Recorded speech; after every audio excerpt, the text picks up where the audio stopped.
8ാം ക്ലാസ്സിന്റെ മക്കളെ ഫിസിക്കൽ ചേഞ്ചിനെ കുറിച്ചും കെമിക്കൽ ചേഞ്ചിനെ കുറിച്ചും നിങ്ങൾ മുന്നേ പഠിച്ചതാണ്. അങ്ങനെയാണെങ്കിൽ അതുമായി ബന്ധപ്പെട്ട് 2 മാർക്കിന്റെ ക്വസ്റ്റ്യൻ ആണ് നമ്മൾ പറയാൻ പോകുന്നത്. നന്നായി ശ്രദ്ധിക്കൂലേ? നോക്കുക. First, which of the following is A chemical change? താഴെ പറയുന്നതിൽ ഏതാണ് രാസമാറ്റം? ABCD തന്നിട്ടുണ്ട്, അതിൽ രാസമാറ്റം എന്താണെന്ന് കണ്ടെത്താനാണ് പറഞ്ഞത്. മക്കളെ, കെമിക്കൽ ചേഞ്ച് എന്ന് പറയുമ്പോൾ ന്യൂ സബ്സ്റ്റൻസ് ആർ ഫോംഡ്, പുതിയ തന്മാത്രകൾ ഉണ്ടാവുകയാണ് ചെയ്യുന്നത്. പഴയ അവസ്ഥയ്ക്ക് അത് മാറൂലല്ലോ. അപ്പൊ ഇതൊന്ന് നിങ്ങൾ വായിക്കുമ്പോൾ തന്നെ കിട്ടണം കേട്ടോ. നോക്കുക.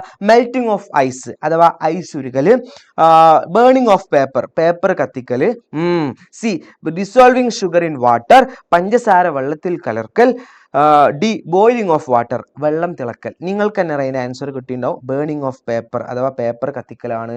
കാരണം because it's a chemical change. Clear അല്ലേടാ? യെസ്.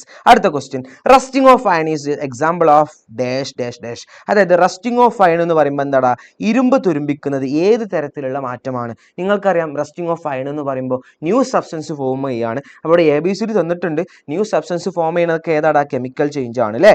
അഥവാ രാസമാറ്റമാണ്. അപ്പൊ അതിന് ആൻസർ കിട്ടി ബി. പെട്ടെന്ന് കിട്ടിയില്ലേ? യെസ്. ഇനി ഞങ്ങളോട് ചോദിക്കാണ്, ഐസ് ഉരുകുന്നത് ഫിസിക്കൽ ചേഞ്ച് ആണോ അതോ കെമിക്കൽ ചേഞ്ച് ആണോ? നിങ്ങൾ കമന്റിൽ ചെയ്യുമല്ലോ. See you.